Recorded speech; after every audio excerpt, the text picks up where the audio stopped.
Hello, my dear students. Today we will discuss GMAIN 2020 September 2nd Shift 1 Physics paper. Let us go to the first question.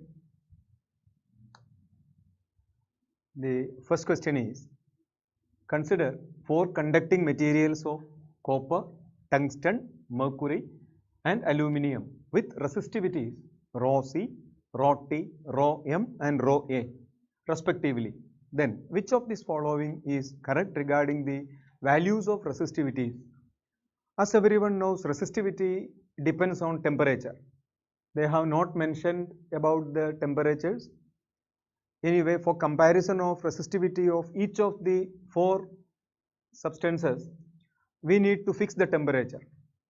At 20 degrees Celsius, we can find the values from textbooks. Resistivity at 20 degrees Celsius. For mercury, 98 into 10 power minus 8. Tungsten, it is 5.6 into 10 power minus 8. Ohm meter, all in ohm meter. Copper, 1.72 into 10 power minus 8. And aluminium, 2.65 into 10 power minus 8 ohm meter. From this, it is very clear that copper has least resistivity. After that, resistivity is least for aluminium. Then comes tungsten, and the most resistive among the 4 is the mercury. So the answer must be copper should be the least one, then comes aluminium, then comes tungsten, then comes mercury. But the option possible is the third option. So the correct answer is 3. The correct answer is 3. Correct answer is 3. Right? The values are referred from a textbook, a standard textbook. You can also refer that. You need not by heart these values for any examinations, but you should have an idea. By watching into the options, you will get the idea that copper has least resistivity, and then comes aluminium, like that. Okay, then you can go for the options. Anyway, you should have an idea of the values. You need not by heart. Right? Now we move to the next one, second question. Particle of mass m with an initial velocity u I cap collides perfectly elastically with mass 3m at rest. It moves with velocity v j cap after collision. Then v is given by. The collision is given to be elastic, perfectly elastic. Second body is at rest. First body is of mass m. Second body is of mass 3m. In all collisions, we know we used to solve problems based on conservation of momentum and also conservation of kinetic energy if the collision is elastic. In any elastic collisions, kinetic energy before collision is equal to kinetic energy after collision, and also in any collisions, momentum is conserved before and after and also during the collision. Okay, even in elastic collision, kinetic energy is conserved only before and after the collision is over, not even during the collision. Okay, this much points are to be taken into care. Now, the momentum conservation is the basic principle. Let us apply that. Applying momentum conservation, momentum before collision. Momentum before collision is m is the mass of the first body, u I cap is the velocity of the first body, plus second body is at rest, so its momentum is 0, must be equal to the momentum finally. Final momentum is mass of the first body into final velocity of first body is given v. V is the final velocity, but that is along y direction, v j cap, plus momentum of the second body after collision. Before collision it was rest, but after collision its velocity is not known to us. Let its velocity be v dash, vector v dash, and its mass is 3m. Okay, students usually make mistakes there. They also write m there, so confusions come. Okay, carefully you read the question. Whenever you start reading the question, you have to get the values which are given specifically. Okay, and also the important conditions on which we are giving stress over that. Okay, like that, rest, elastic, all that are important. Now this is the first part. First part is over. Let it be equation number 1. From here you can easily say that v dash is equal to u I cap, v dash is equal to u I cap minus v j cap divided by 3. You can cancel mass m from all the terms, and this is the velocity.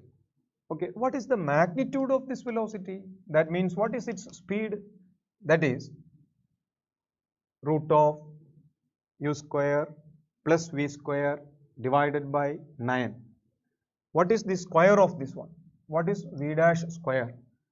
You can neglect the square root. Why we take and apply Pythagoras theorem here? Because these two velocities are at right angles. One is along I cap, other is along j cap.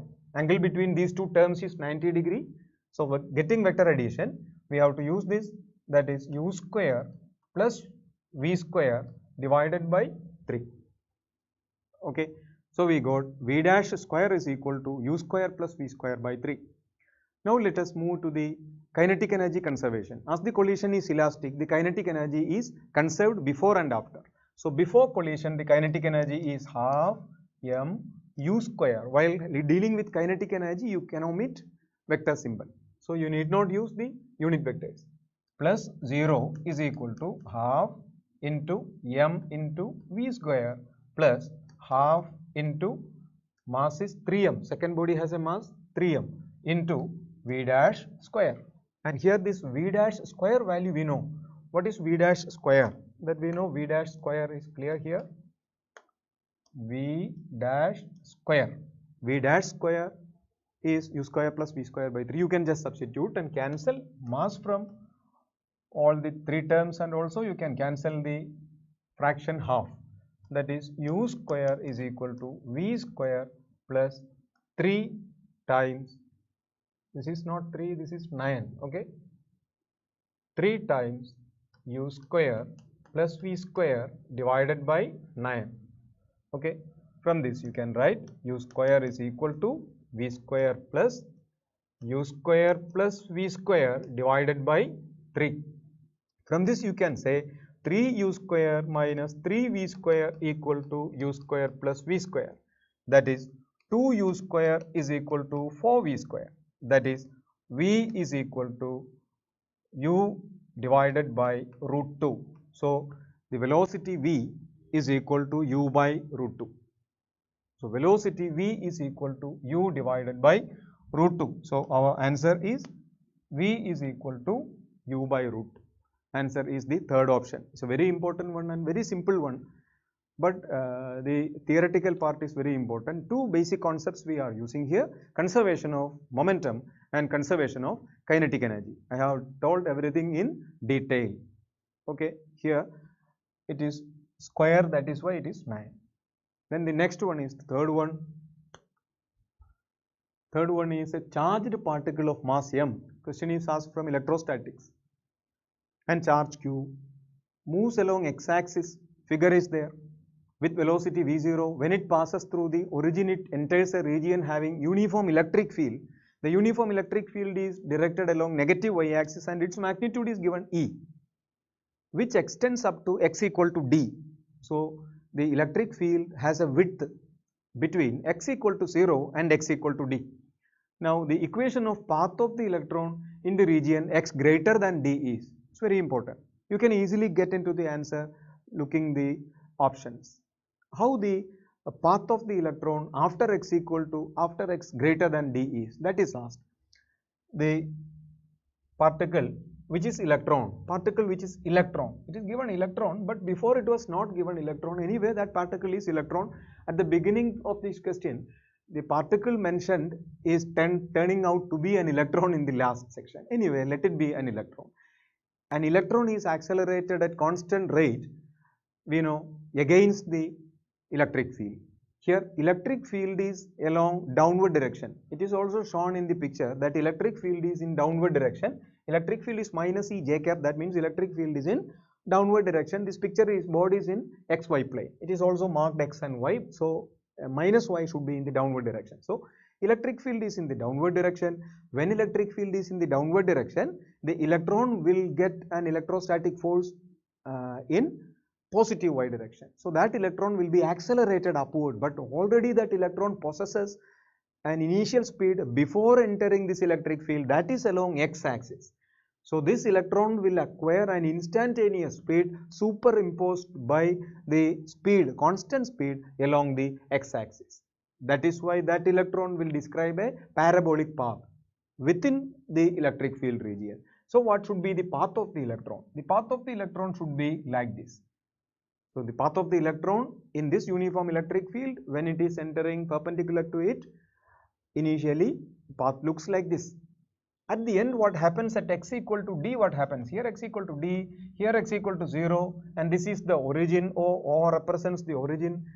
At this point, what happens? At that point, suddenly the electric field is vanishing after that x equal to d region. That means at that point, electron, due to inertia, will continue along the tangent drawn at that point. So let us draw a tangent at that point. The tangent at that point can be drawn like this. So that electron will move along that tangent. So electron will move along that tangent.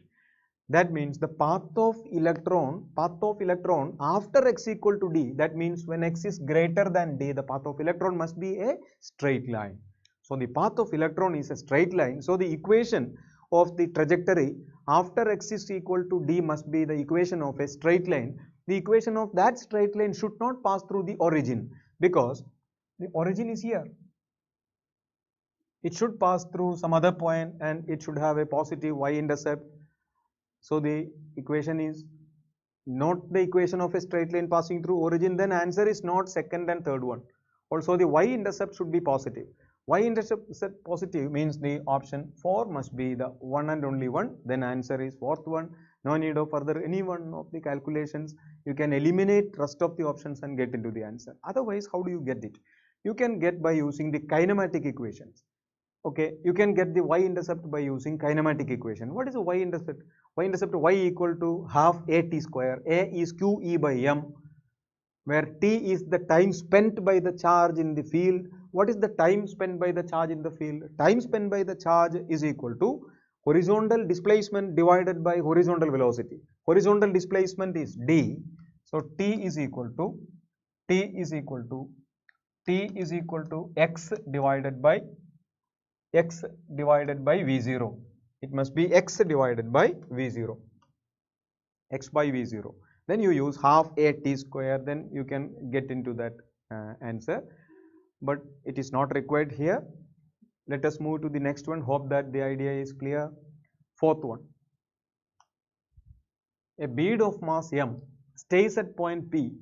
The P is given the values a and b. X coordinate of P is a, y coordinate is b. On a wire bent in the shape of a parabola, phi y equal to 4cx square is the equation of that parabola, and rotating this parabolic wire symmetric about y-axis is rotating with constant angular speed omega. What is the value of omega so that that bead is static at the point without falling down? That means the coordinates of the bead P remains constant during the revolution of the wire. Okay, how do you solve this? Let us draw the forces acting on the bead. The force which drives the bead down must be the force which is nothing but mg sin theta. The force mg sin theta will be acting downward. What is that force acting downward? That is mg sin theta. It is nothing but mg sin theta. Mg sin theta. Then what force balances mg sin theta? That the bead is not falling down the wire. The slanting wire is there. The slanting wire is permitting the bead to fall down, but the bead is still there at rest without falling down, because the bead is acted upon by a counter force in the upward direction. Let us see what is the counter force in the upward direction. The counter force must be there for balancing. We know in the upward direction no other forces are acting other than the component of the centrifugal force. The component of centrifugal force, because it is mentioned that neglect friction. Frictional force should have been there, but neglecting friction should be there some other force, and that force must be the component of the centrifugal force. But the centrifugal force should act radially outward. Centrifugal force should be acting in the plane of that circular motion conducted by the particle P and radially outward. So the centrifugal force must be acting radially outward. This should be the direction of centrifugal force. So centrifugal force is F centrifugal. Okay, and if this angle is marked as theta, the component of the centrifugal force along the upward direction must be Fc cos theta. Okay, that means Fc cos theta is equal to mg sin theta. This balancement of two forces are the reason why the bead stays in equilibrium during when the parabolic wire, frictionless wire rotates. Students, hope that the idea is clear. Now let us move further. For that, I am using my board. Mg sin theta is equal to Fc cos theta. What is the formula for Fc? Fc is the centrifugal force, that is m omega square times radius. What is the radius of this? Let the radius be x. Here x is equal to a. It is given this a. X is equal to a. Students may be confusing. What is the path of that bead? The path of that bead will be looking like this, where a is its radius. Okay, during when the bead is rotating with this parabolic wire rotating, the bead stays in a horizontal plane shown by the red dotted line, whose radius is a, that is m omega square. A is the centrifugal force acting radially outward, but we are only availing its component up the plane, that is cos component, cos theta. From this, mass m can be cancelled, and also you can write for omega. What is omega?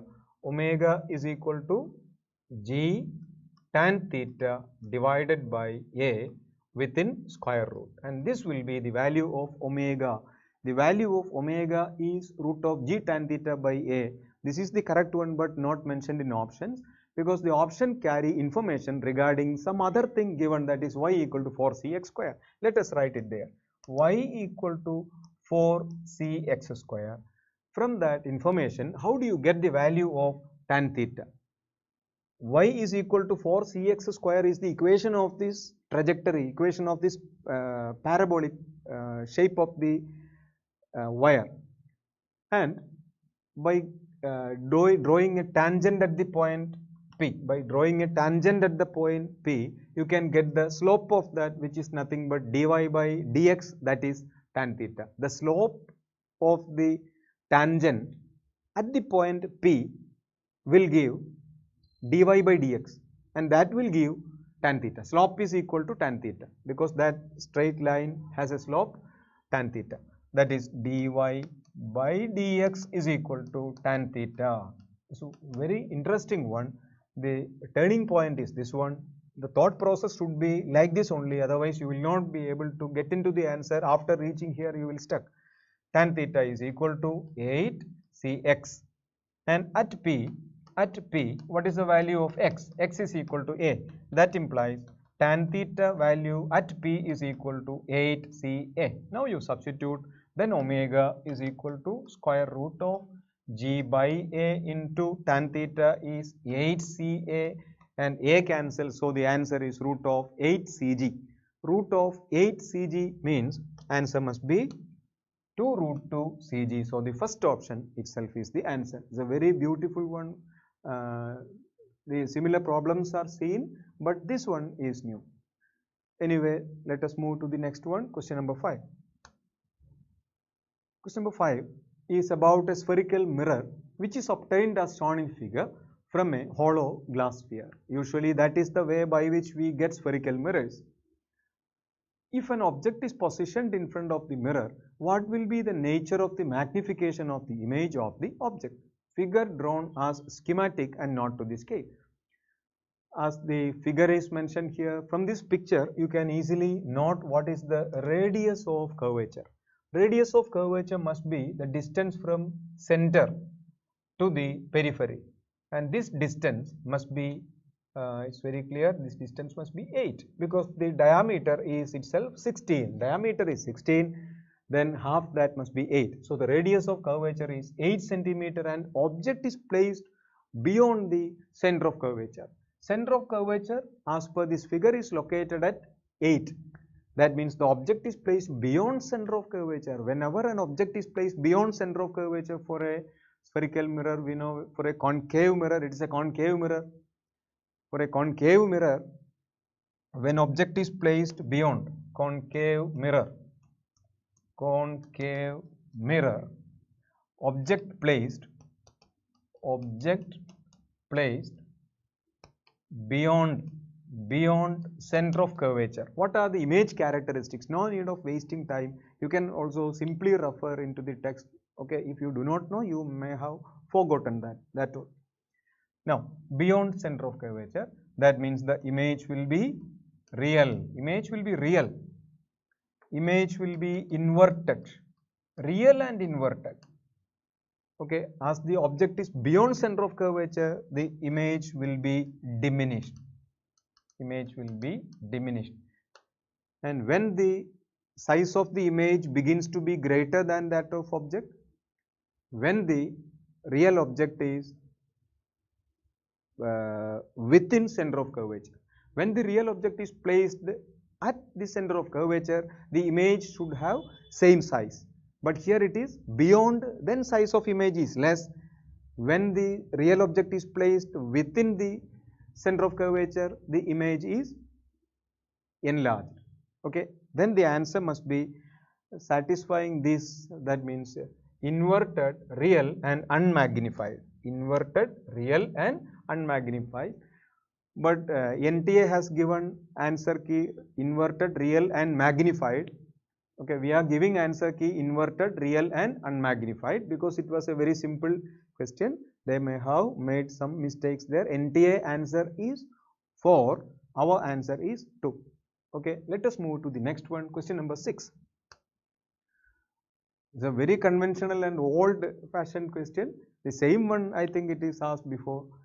The same type of problem can be easily solved by method of dimensions. Let us do. I will do that in all steps.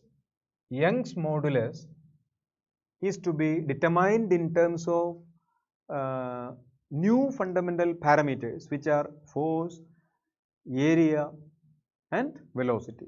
Okay, whenever you write the parameters, also while you practice, it is better that equal to a constant into go for the order mentioned in options. F raised to x, a raised to y and v raised to z. Let us write the dimensions of Young's modulus. Young's modulus has dimensions of pressure, force by area. That means ml raised to minus 1, t raised to minus 2. Force is ml t raised to minus 2 divided by L square will be that. Equal to k is a dimensionless constant, so no dimensions needed there. K is a dimensionless constant. Force m l t minus 2 x, area L square y, velocity L t minus 1 z, like this. Let us equate the dimensions of mass on both sides, that 1 is equal to x. X is equal to 1 we got, but x is equal to 1 means x is the power of force. In every options the power of force is 1, so non-use of that, okay, by getting merely x equal to 1. Let us go to the powers of length, that minus 1 equal to power of L here x, power of L here 2y, x plus 2y. Minus 1 is equal to, right, minus 1 is equal to x plus 2y plus z, and x is 1. This 1 comes here, minus 2, that is 2y plus z is equal to minus 2. This 1 comes to the left, becoming minus 1. So 2y plus z is equal to minus 2. We got another one. Let us go for the third one, power of time. Power of time is minus 2. Minus 2 equal to minus 2x, then minus z. Okay, that minus 2 equal to minus 2 into x is 1 minus z, that is z is a minus z equal to minus 4, z is equal to 0, sorry, z is equal to 0. Z0 means power of V must be 0. Okay, power of V 0 only for one option. The answer we got first option. Okay, no need of checking further. Anyway, answer is the first option. Okay, then we could not have taken the power of length. We could have only taken power of mass and power of time. Then you should have saved a little more time. Okay, try. Next, 7. A beam of protons with speed given enters uniform magnetic field of 0.3 Tesla at an angle 60 degree with the field pitch of the resulting helical path. What is the path of that magnetic field? The direction of magnetic field looking like this. This is the direction of the magnetic field, uniform magnetic field. The charge, a proton, beam of proton is entering. Beam of proton is entering. Beam of proton is entering. Beam of proton is entering like this. Okay. Then what happens to its path? What happens to its path? See, initial direction of projection. The path will be helical one. The path will be helical one like this. Okay. Then what is the pitch of that helix? Pitch of the helix is the distance between these two. Pitch is the horizontal distance travelled by the particle when it makes one circular motion in magnetic field parallel to it, okay, and around the axis of the magnetic field. So the charge will describe a helical path around the axis, okay. In one circular motion, the particle displaces through some distance, and that is called pitch. You have heard of pitch of screw. When a screw is turned for one circle, the distance moved by that screw along its axis is called pitch of screw. Okay, depending upon pitch of screw, different screws are available. Bigger and smaller pitch of screws are there. Like this here. What is the pitch? We know equation for pitch of helix. Pitch of the helical path is equal to 2 pi m v cos theta divided by QB. So very important formula you by heart, 2 pi mv cos theta by QB, by heart it without any error.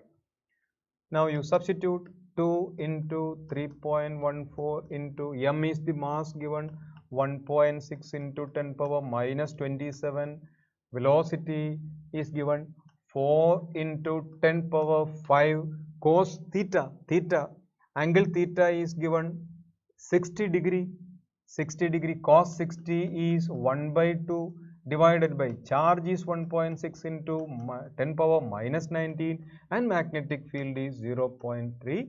These two 1.6s can be cancelled approximately. I have made an approximation, only very little approximation. 1.6 can be cancelled and this 3.14 and this 0.3 can be cancelled, where 3.14 can be written as 0.314 into 10. Or you can add 10 here, so you write a 10 there by cancelling that. Okay, these two can be cancelled, then you get 4. Only one numerical figure is there, 4. No other options, then answer is 4. No need of further calculation. So easily you can get into the answer 4. 4 centimeter is the answer. You need not go for further calculations. Next one, 8. A cylindrical vessel containing liquid is rotated about its axis so that the liquid rises at its sides as shown in figure. The radius of the vessel is 5 cm and angular speed of rotation is omega radian per second. The difference in height h of liquid at the center of vessel and at the side will be. This is a very conventional, and many where the problem is seen asked repeatedly in different ways. The same concept is appearing everywhere. Here the height difference when the water containing beaker, liquid containing beaker is whirled about its own axis statically like this. Only there is rotation, no translation.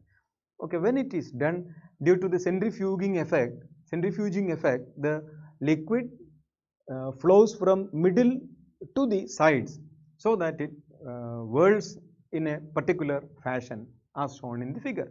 What is the height difference between the middle and the edge? That is asked. Okay, very easy method we used to tell students if similar problems are asked to get h, that we have learned height maximum when an object is projected against gravity, the force acting over the liquid down is gravity. Now in spite of gravity it goes up due to the centrifuging effect. Okay, due to the centrifuging effect it goes up. Then the like a ball is thrown vertically upward with some speed, the height, maximum height reached by that is equal to speed square divided by 2g, speed square by 2g.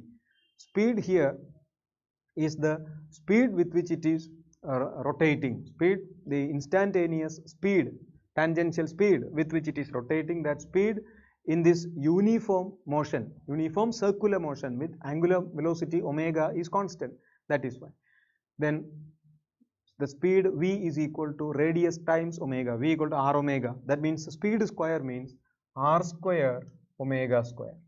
So r square omega square by 2g is the answer. That will be the easy method to remember the final answer. Okay, anyway I have not derived this, I will tell how it derived. That is equal to radius is given 5 centimeter, that is 5 square omega square by 2g. Easily you can recognize the answer, 25 by 2 omega square by g. Okay, answer is the first option. Okay, how do you get this? By calculations. For that you imagine that a particle is here, a particle is at the surface of the concave meniscus at somewhere, at some distance, let that distance be x, at an x distance particle be there. Now what are the various forces acting on that particle? The particle is acted upon by a normal push from the neighboring lower particle. There is a neighboring lower particle, particle lower to that is pushing it up. Considering this liquid has to be incompressible, liquids are highly incompressible, we know, not as gases. Okay, liquids are highly incompressible, and due to the incompressibility of that liquid, liquids can be considered as solid objects like that. In that treatment we use the force method to get into the answer easily. Many methods, energy methods are also there using Bernoulli's theorem to get this answer, okay, systematically, but we use the force method. Using the force method, the force acting on that particle by the lower particle in the upward direction, that should be the normal contact force, that will be in the upward direction. So this will be the normal contact force acting. Okay, now the other force is acting the weight of that particle. Okay, students, hope that it is clear. We consider a particle of mass m at that point, and that particle is acted upon by now two marked forces. One is the normal contact force and the other is the weight mg, normal contact force and weight mg. Okay, now let us resolve this normal contact force into two components, and one of these components will be if this angle taken to be theta, this will be n cos theta and this will be n sin theta. So n cos theta is acting in the upward direction and n sin theta is acting in the leftward direction. Okay, is there any other force countering n sin theta? And that is the centrifugal force, as we said earlier in similar situation. Centrifugal force is acting in the outward direction. What is the direction of action of the centrifugal force? Centrifugal force is acting in the outward direction like this, and that centrifugal force I am noting as Fc. So what is the condition for keeping an equilibrium for that particle at the point after a steady state has been achieved after rotating for some time? After rotating for some time, a steady state reaches where the system will be appearing to be stationary without a flow from the top to bottom, but it rotates still, and that is called a steady state. At this steady state, the particle is in balance of what all forces? The forces are n sin theta is equal to the centrifugal force. Centrifugal force is m omega square times the radius defined by that particle. The particle describes a horizontal circular path, its radius is x. Another one is n cos theta, which is equal to mg. Okay. Now you divide these two, you get tan theta. Tan theta is equal to omega square x divided by g. But tan theta we know is the slope of a straight line drawn at the point. You draw a straight line which is a tangent at the point where mass is there. You draw a tangent at the point, draw a tangent at this point like this. Draw a tangent, draw a tangent at the point. The slope of that tangent will be tan theta. Tan theta is equal to dy by dx, and dy by dx equal to omega square x by g. That is dy equal to omega square x by g dx. A mere integration will get into the result. That implies y is equal to omega square by g into integral x dx. Integral x dx is x square by 2, and this is the answer. So y equal to omega square x square by 2g. Okay, in our question, x is nothing but r. R is equal to 5 centimeter. Then the answer. Hope that the idea is clear. Very simple way. You can also get the answer using energy method. Okay, that you can try. That is based on an NCERT method, Bernoulli's theorem, chapter fluid mechanics. Now, ninth one. Ninth one is of optics. Interference fringes are observed on screen by illuminating two thin slits 1 millimeter apart, with a light source, wavelength given. Distance between screen and slits is 100 centimeter, and slit separation is 1 millimeter. Bright fringe is observed on screen at distance 1.27 millimeter from the central bright fringe. Then path difference between waves which are reaching this point from slits is closed. So very simple question. That theory we have learned about this. I will draw that physical situation. Young's double slit experiment. There are two slits and one screen. Is the central point. This one is bright. This one is bright. And when the light comes from these two slits to some point, they interfere at that point on screen either constructively or destructively by coherent addition. These are the two slits S1 and S2. This distance is small letter d, this distance is capital letter D. The path difference means S2p minus S1p, that is the path difference delta. And the central bright to this point P, the distance may be y. Then we have learned the path difference delta is equal to yd by d, and you can directly use this equation to get the answer. So the question is very simple. Calculation also is very simple if you use this. What is y? 1.27 millimeter into what is small d? 1 millimeter. What is capital D? 100 centimeter. 100 centimeter. That means how much millimeter?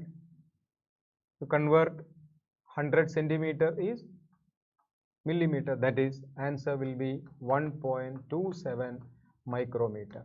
So the calculation is very simple. You can get the path difference delta as 1.27 micrometer. Answer is third option. Okay.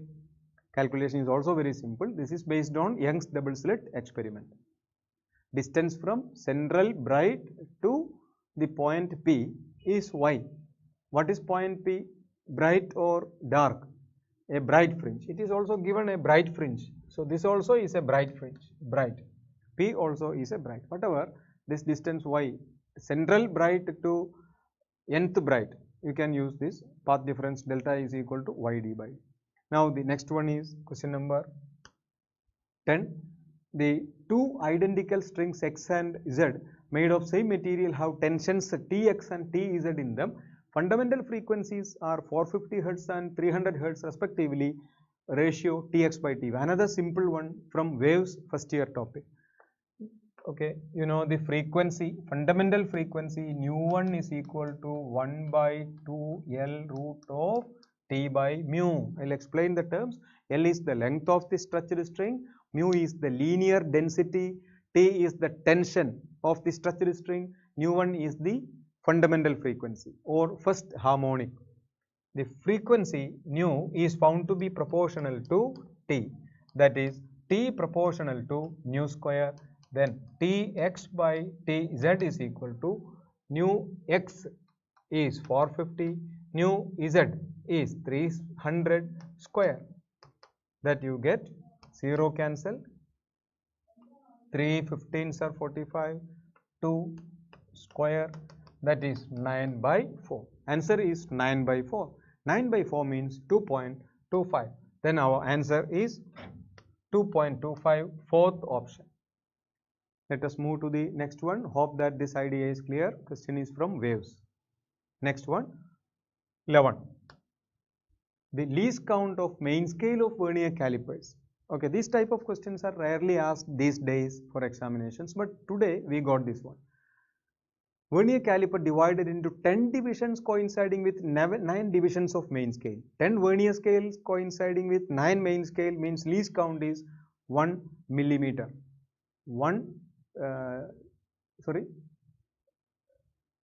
Least count is 1 millimeter. That means 0.1 centimeter, right?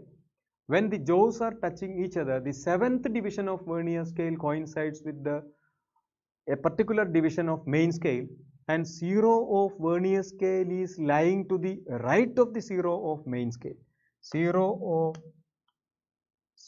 of both the scales are shown like this. This is the vernier scale. This is the vernier scale. This is the main scale.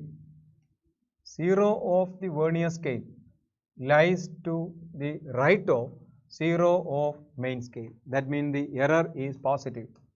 Positive error. So there is a positive error. Very rarely an error, positive error or negative error, the instrumental error is mentioned in a vernier calipers problem.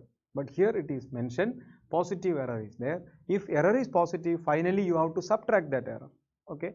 Now the question is very simple, and also the reading is given. The reading is lying between 3.1 and 3.2. That means you have to take the least reading. 3.1 is the main scale reading. Vernier scale division is 4. Vernier scale division is 4. Main scale reading is 3.1 centimeter. And least count is how much? Least count is equal to what? Pitch divided by number of divisions. You can also get least count in that way. Least count is equal to pitch divided by number of divisions on vernier scale. Pitch is 1 millimeter. Vernier scale divisions is 10. That is 0.1 millimeter is the least count. That means least count is 0.1 millimeter. Least count is 0.01 centimeter. Okay, this is the usual vernier calipers that we use in our laboratories.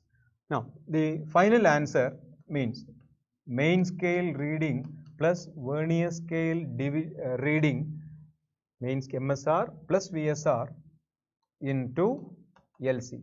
MSR plus VSD into LC. Division. Main scale reading in centimeter plus vernier scale division, that is only division, multiplied by least count. What is the main scale reading? That is 3.1 plus vernier scale division coinciding is 4th one, least count is 0.01, that is 3.1 plus 0.04 into, that is 3.14 is that. But 3.14 is not there. If 3.14 was there, many students would have answered that. Here error is there. What kind of an error is there? Positive 0 error is there. I have marked it there. What is that error? Error is equal to, error, how many divisions are of that error?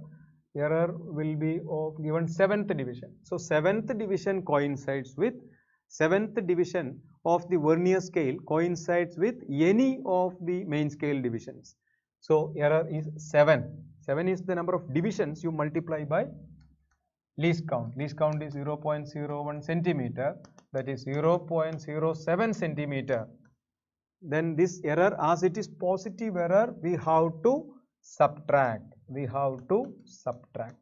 That means final answer is 3.14 minus error 0.07, that is 3.07. 3.07 is the answer. So answer must be first option. Okay, some students may confuse with the error whether it is to be added. When he adds it, 3.14 plus 0.07, that will be 3.21, and that also is there in options. 3.21 is there also in options. Okay, it's a very good one. You try it and practice. Now 12th one. A plain electromagnetic wave has frequency given, energy density in vacuum given, amplitude of the magnetic field is asked. Okay, answer should be in nano Tesla. We know energy density, average energy density of electromagnetic wave. The formula is epsilon 0 E RMS square. It is mentioned, the question will be really confusing in similar fashion, but here it is clearly mentioned that it is the total energy density. Total energy density is the sum of energy densities due to electric field and magnetic field. So this is the total energy density, which is epsilon 0 E RMS square, and that can be written as equal to epsilon 0 times E RMS can be written as B RMS into C. E RMS equal to B RMS into C, then square it. And also we need the peak value, amplitude. What is asked? Amplitude of the magnetic field. Okay, peak and RMS values are different, we know. We substitute epsilon 0 into B RMS can be written as B0 by root 2 square C square. That is average energy density equal to half epsilon 0 B0 square C square. Every parameters are given. You can easily calculate the answer. Okay, values are given. You can have the calculation. And amplitude of magnetic field, you get B0 as 160 nano Tesla. So the answer will be fourth option. You can try, the calculation is simple. Okay, B0 equal to 160 nano Tesla. Let us move to the next one, 13. Amplitude modulated wave is represented by the equation Vm is equal to.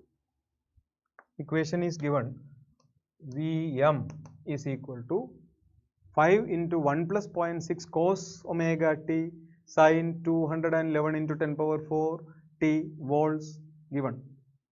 The minimum and maximum amplitudes of the amplitude modulated waves respectively are minimum and maximum.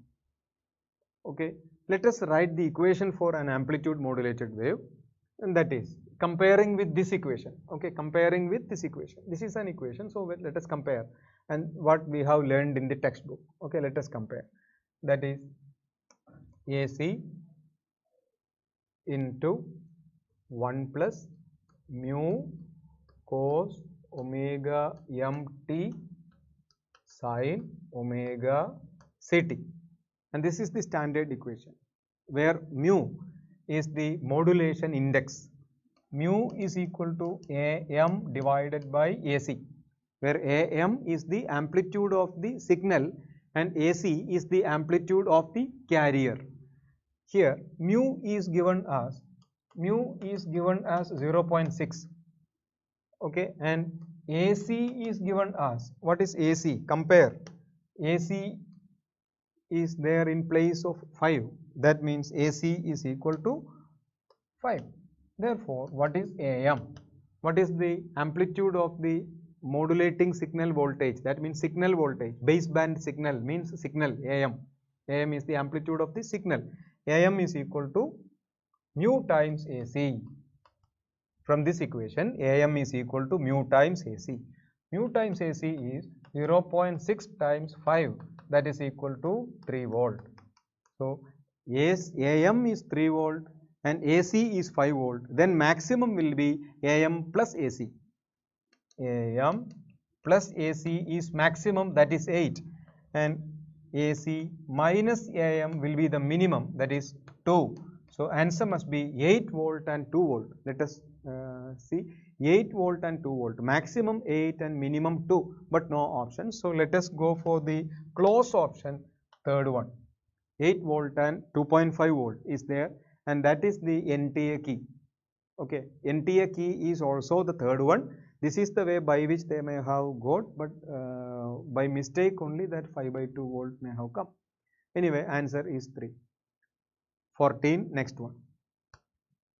Train A and train B are running on parallel tracks in opposite directions with speeds 36 km per hour and 72 km per hour respectively. A person is walking in train A in direction opposite to the motion with speed 1.8 km per hour. Okay, then the speed of this person as observed from the train B will be close to, answer is in meter per second. Take the distance between the tracks as negligible. The tracks are so close to each other. Okay, for similar problems you need not go for the big equations or vector equations or so. You first you reduce the parameters mentioned in the question. First you think that the person is not walking, the person is at rest. Person is in which train? Person is in which train? Person is in which train? This is the train A, this is the train B. Person is at train A. The train is moving, say, towards right, and this train, say, moving towards left. Directions are not mentioned, but they given that opposite. This velocity is 36. That implies 36 into 5/18, that is 10 meter per second. Convert into meter per second. And here it is given 72. 36, 72 is double. That means it must be 20 meter per second. Say, person at rest. Person at rest. Need not consider the velocity of person now. Person is simply sleeping there. Then what is the velocity of A? Velocity of A as seen by B. As these two are in opposite directions and parallel, the relative velocity you have to add, that is 10 plus 20, that is 30 meter per second. 30 meter per second is not in option. Why? Because the person has some velocity. Now the person's velocity is what? That is 1.8 km per hour. 1.8 km per hour means what? 1.8 km per hour means 1.8 into 5/18. That means 0.5 meter per second. 1.8 into 5/18 is 0.5. So the person is walking towards left. Now we have to see the direction of movement of the person. Person is moving to the left. Within that train A, towards left. Okay, with what speed? With speed 0.5 meter per second. The person is walking. Person is walking to the left with speed 0.5 meter per second. Now the person in the train B, another person in the train B watches that person, and that person is also moving along the observing train. Observing train is B. Okay, the reference person, observer is in train B. Observer is in train B. Observer is watching that person is also walking along him. That means the relative velocity should decrease by a factor of 0.5. That implies the answer should be 30 minus 0.5, that is 29.5. Hence the answer must be option 1. But if that person was walking towards right, then he must be felt more speed. Okay, that person will be having more speed as per the observer in train B. Okay, this must be the easiest method. Need not go for the vector equations and all. Next one, 15. The gas mixer. So very conventional, very old one. Many times, the last year also in most of the examination papers the question was there. I think the same question was asked. but there 15 RT, 15 is the answer. By watching into that you can easily answer. 15 RT was the answer. Last year also it was asked. Now anyway, I am doing this. The mixer, internal energy of the mixture, internal energy of the mixture, internal energy of the mixture of two gases. First gas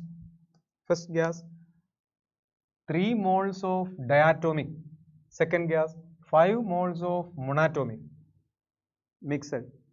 All the gases are ideal and oxygen is rigid diatomic, so you need not consider its vibrations. Total internal energy is equal to, formula for internal energy is number of moles into degrees of freedom divided by 2 RT, and this is the general formula. Here U is equal to U1 plus U2. Mu, first one 3, that is diatomic gas. How many degrees of freedom? 5. F is the number of degrees of freedom,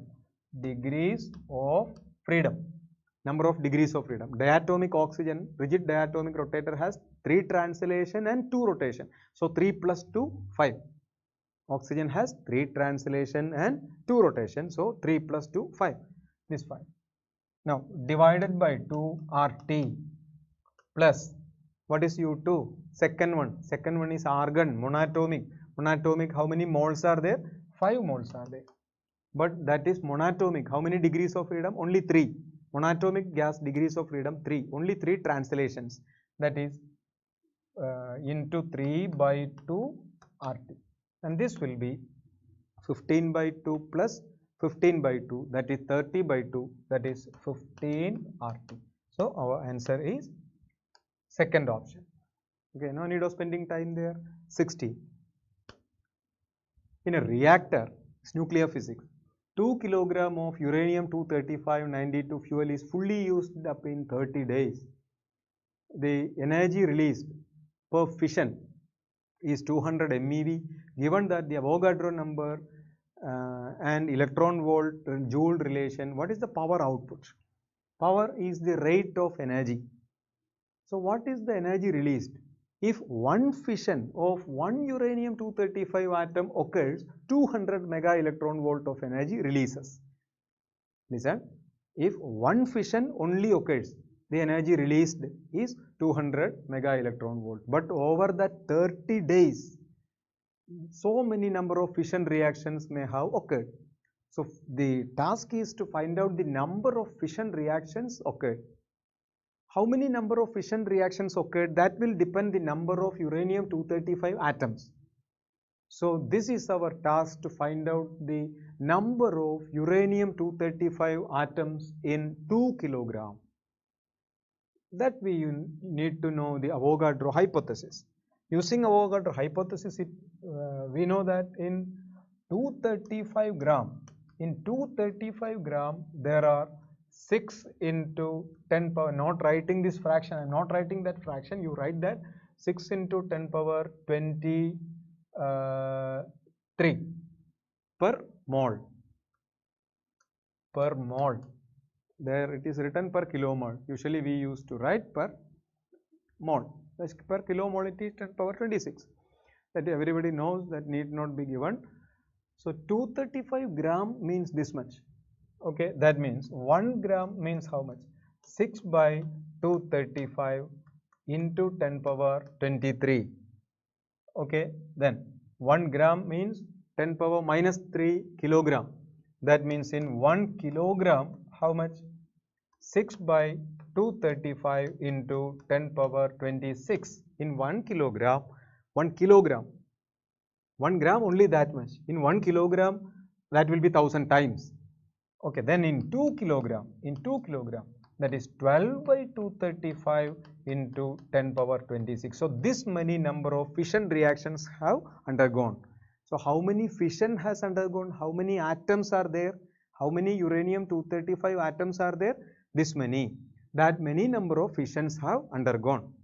Okay, one fission, how many energy? 200 MeV. So this many fission, how much energy? You multiply. So the power is equal to energy divided by time. Energy is what? 12 by 235 into 10 power 26 into 200. But that is in mega electron volt. Mega electron volt convert into joule. Mega means 10 power 6. Converting electron volt 1.6 into 10 power minus 19 divided by time is 30 days. In 30 days, 30 times in 1 day, how many seconds are there? That is 86,400 seconds. So calculation is not so simple. Students, you how to do that well, okay, in well proportion by deleting approximations, all that. Okay, you get the answer 60 megawatt. So the answer, our answer is, you need not have time for calculations. You try that, but you should not skip such calculation. You have to do that calculations clearly. 17. Uniform cylinder, mass m, radius r is to be pulled over a step of height a less than r, by applying a force F at its center O perpendicular to the plane through the axis of the cylinder on the edge of the step. See the figure, it is given. Okay, so let us draw that figure once again. So let the figure be this. Hope that it can be seen easily. The basement of the figure is this. This is the vertical wall. This is the vertical wall. The vertical wall is of height A. Center is O.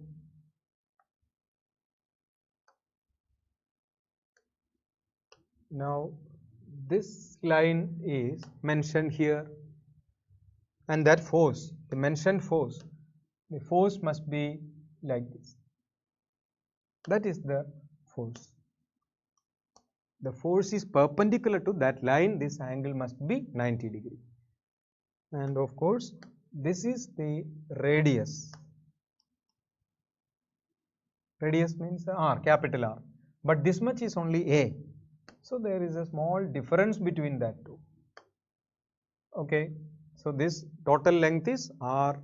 This much length is only A. That is edge A mentioned. Okay. What is asked now? What should be the minimum amount of the force required to pull it up?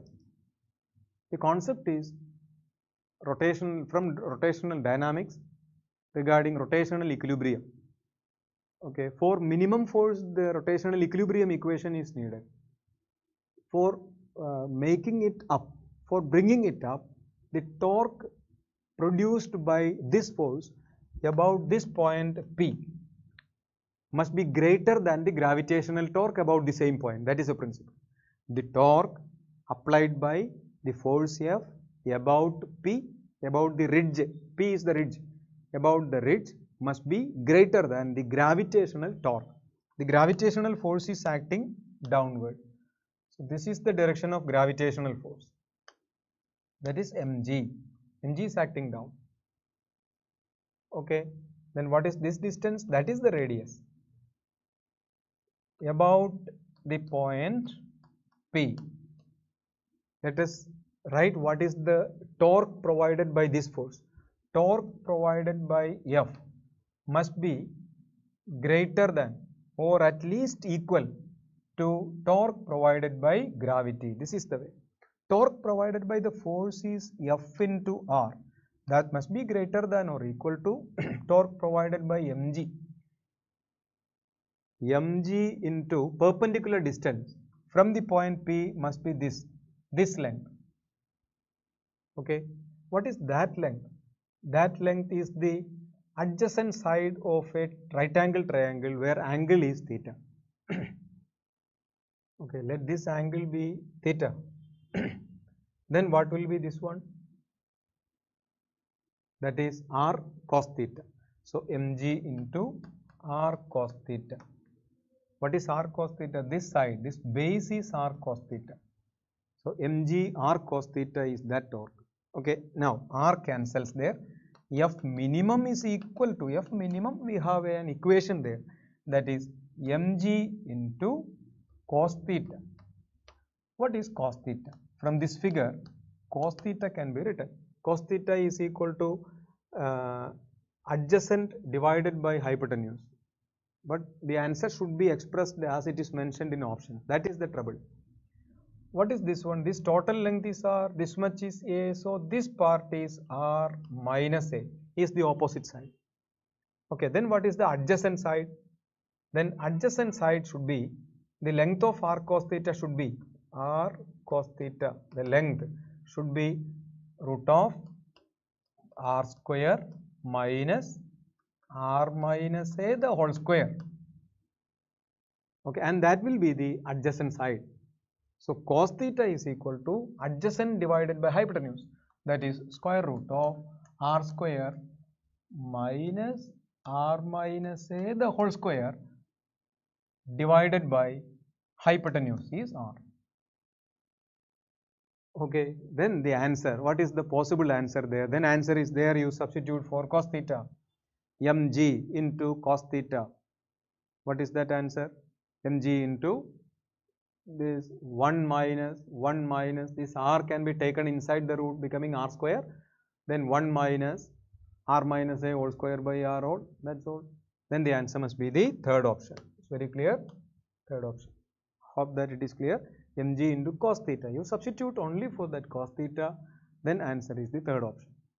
Okay, then the next one is from 18 chapter, again rotational dynamics, rotational equilibrium, torque and all.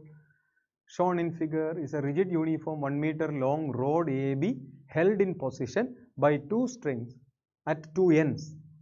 The rod is of mass m, but another mass 2m is hung at some point mentioned. What is the tension in the string A? Tension in the string B and tension in string A are unknown variables. Okay, here also the string and the system, rod, all in rotational equilibrium. To get the tension in A, we have to take torque about B. About B, if you take torque, the tension of B passes through B, so you need not take that torque. Okay, so if you keep the point B and we take torque about B, torque about B. What is the advantage? You take torque about B, what is the advantage? The tension of the B is neglected. Tension of B will not come into the picture. So one unknown variable is eliminated. So in single step you can get into the answer. Similar problems you try like the proceed like that. That is why I told that point. Torque take about the point B. About the point B, what are the forces making torque about the point B? One is the gravitational torque, other is the tension. The gravitational torque is acting, 2 mg is acting, and this distance is the perpendicular distance, and that is 25 centimeter. Tension, this torque, and what is that distance? This distance is that large distance, that is 100 centimeter. Okay, for rotational equilibrium.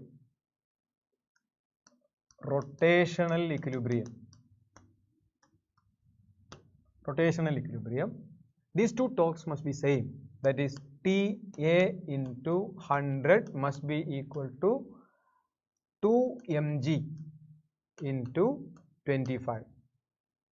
So TA into 100. Then one more weight is there, one more weight we missed there.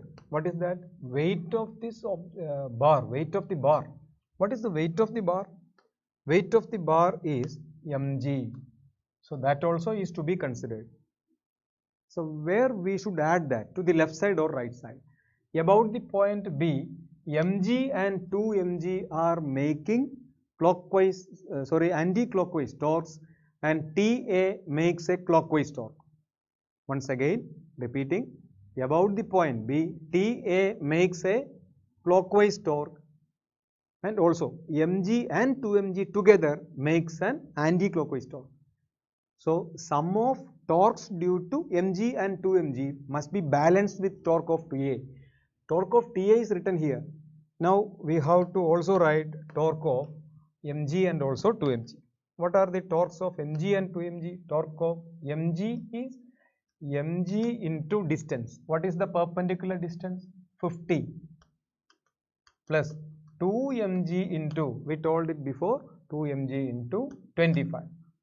That is 100 TA equal to 50 plus 50, 100 mg. Okay, that is 100 and 100 cancels. Then TA is equal to mg. That means answer is the fourth option. Fourth option is the correct answer. Okay, rotational equilibrium is the concept. Next one, 19. The last single choice correct answer type question. Mass density of spherical galaxy from gravitation varies as k by r over a large distance r from the center. In that region, a small star is in circular orbit of radius r surrounding it. What is the time period of it? How the time period depends on the radius? Okay, let me draw the picture. Let this be the galaxy, the spread galaxy whose density is not a, mass density is not a constant, mass density varies, so difficult to calculate the mass. Whenever density is not a constant, the mass at equal separations will not be uniform distributed. That is why for finding out the entire mass, we need to use the integral technique, integration technique. For that, we have to construct a shell, construct a shell inside. Let there be a shell. The radius of that shell, let it be r. Let the radius of the shell be r. The thickness of the shell be dr. Total mass be m. Okay. Then, what is the mass of this galaxy? This is the galaxy. What is the mass of galaxy? Mass of galaxy is equal to integral rho dV. The equation for density rho is equal to dm by dv. So m is equal to integral rho dv. Okay, that is equal to integral. What is rho? Rho is k by r. dv is the volume of this that element. That element is of a shape spherical, a thin spherical shell. What is the area bounded by that shaded area? That is dv is equal to area into thickness. Area is 4 pi r square. Area of that is 4 pi r square is the surface area into thickness. Thickness is dr. That is dv is 4 pi r square dr. That is mass of the galaxy. Mass of the galaxy, entire galaxy has density variable. That is why total mass cannot be easily calculated. We need a small thin shell inside whose radius is small letter r, and we have to imagine this huge galaxy, spherical galaxy is built up of similar smaller shells, okay, one upon other of growing size. The size of that each of the thick shells are growing from 0 to the radius capital R, where capital R is the what is capital R given? Capital R is the orbit radius. Okay, capital R is the orbit radius. Now, m is equal to 1 r gets cancelled, k into 4 pi k into integral r dr.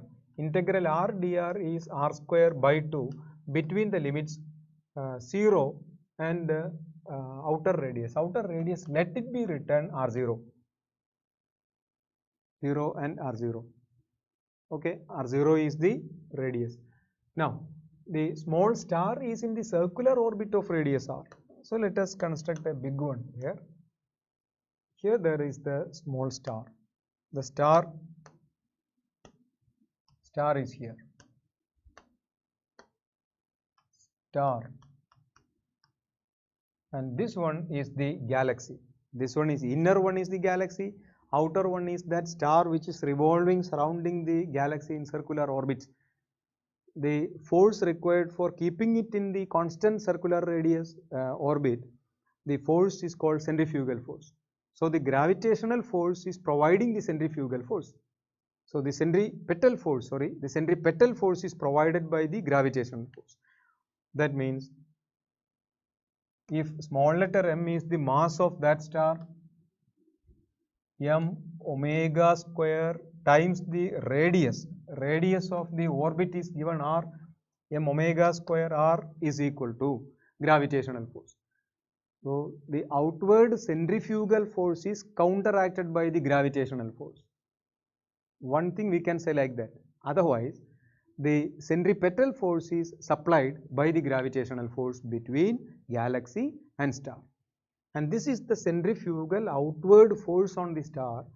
Okay, but due to that radially outward force, the star is not slipping out of the circular path because of the gravitational pull.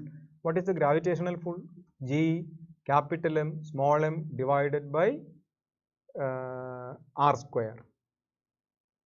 Okay, now that is m omega square r is equal to G small m divided by r square into this part. What is capital M? 4 pi k by 2 into r square r0 square. From this, use t is equal to 2 pi by omega. So omega is equal to 2 pi divided by t. Then how the time period and radius dependence come? Time period, t square is directly proportional to r. Therefore, t square is not t, but t square is directly proportional to the radius. The problem is from chapter gravitation. The problem is based on the concept that the star has an outward centrifugal force due to which it is not slipping out of the circular path because of the gravitational force between galaxy and that of the star. Now the 20th one, the first integer type. Magnetic materials used for making permanent magnets and magnets in transformer have different properties. How to identify? We know for making permanent magnets, what are the criteria? Permanent magnet should be permanently magnet. There should have high retentivity and high coercivity. What do you mean by coercivity? Coercivity or coercive field is the reverse magnetizing field required to demagnetize that sample. That means a permanent magnet should not be demagnetized by using smaller external fields. Okay, permanent magnets should be permanently magnet. They should not be demagnetized by using smaller and smaller fields. Okay, that means a permanent magnet should have large retentivity and large coercivity, but a temporary magnet should have small retentivity and small coercivity. That means a permanent magnet should have large retentivity and large coercivity. Okay, temporary magnet should have small retentivity and small coercivity.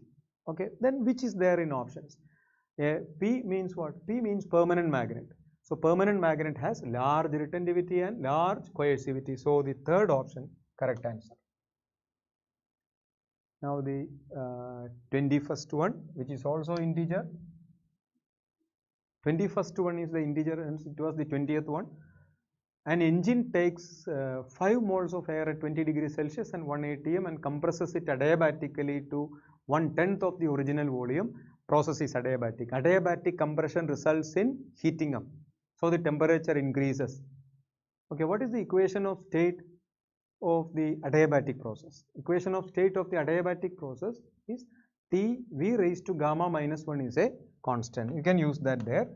That is T2 by T1 is equal to V1 by V2 raised to gamma minus 1. Here gamma is equal to gas is, what is the nature of the gas?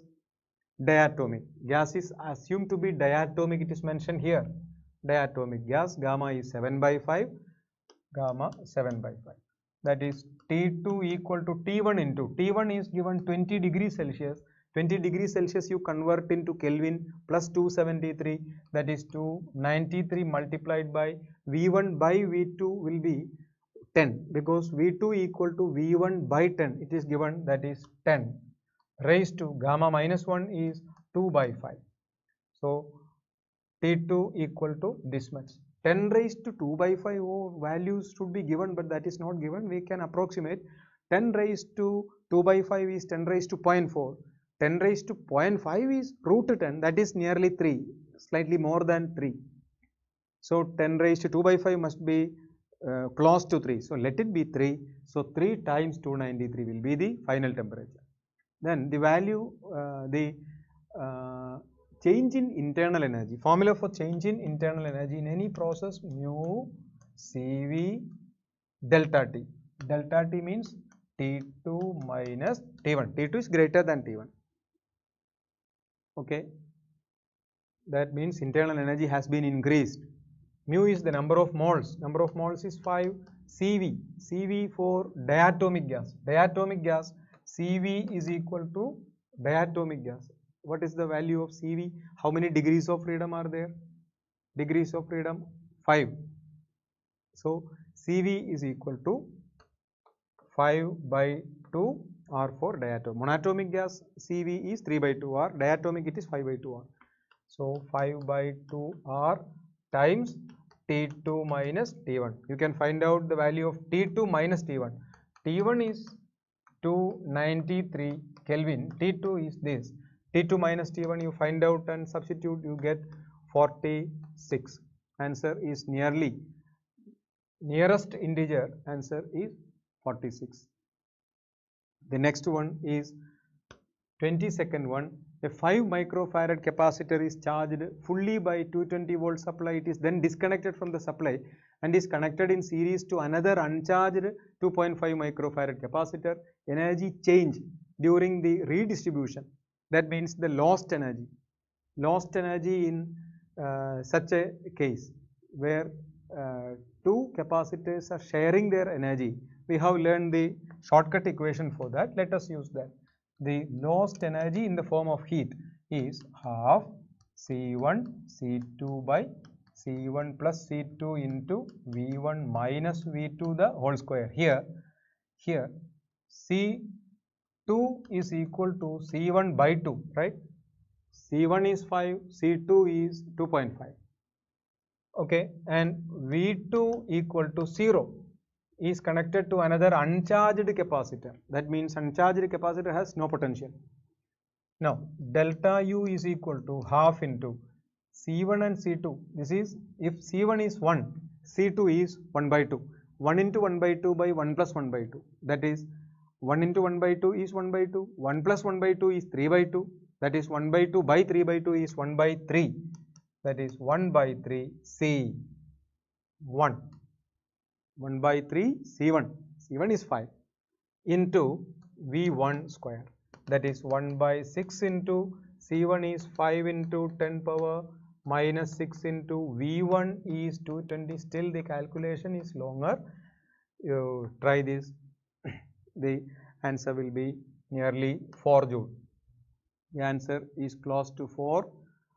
The value will be 4 by 100 joule. You will get x by 100 and the value of x must be 4. 23rd one.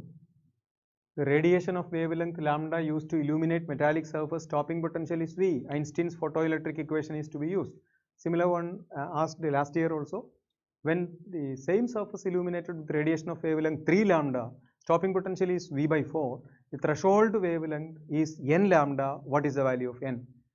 This can be done by using photoelectric equation. Equation states that Hc by lambda is equal to work function phi 0 plus maximum kinetic energy. Maximum kinetic energy can be written as EV, where V is the stopping potential. And also we know phi 0 is equal to Hc divided by lambda 0, where lambda 0 is the threshold wavelength. Lambda 0 is the threshold wavelength. This is the first case, first equation used. That means when wavelength lambda used, stopping potential is V. Now, the wavelength has become 3 lambda. When wavelength is 3 lambda, it is hc by 3 lambda, that is equal to still the surface, photoelectric surface is same, so work function phi 0 is same, plus EV divided by 4. Now we have to solve this to get the value of n, given that threshold wavelength is equal to n lambda. That is, threshold wavelength is lambda 0, that is equal to n lambda, where what is the value of n, that is asked. Now we solve this. For solution we have to eliminate the phi 0. For that you subtract these two equations. That means 1 minus 1 by 3 is 2 by 3. 2 by 3 hc by lambda equal to 1 minus 1 by 4 is 3 by 4 EV. From that you can write EV. What is that? EV 8 by 3 hc by lambda is EV. Okay, that you substitute here.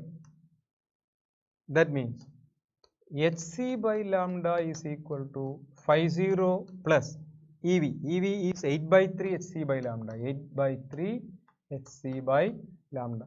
From here you can write phi 0, which is nothing but hc by lambda 0. After cancellations you get the value of n. Phi 0 equal to 1 minus 8 by 3. You have to get 1 minus 8 by 3, that is 5 by 3.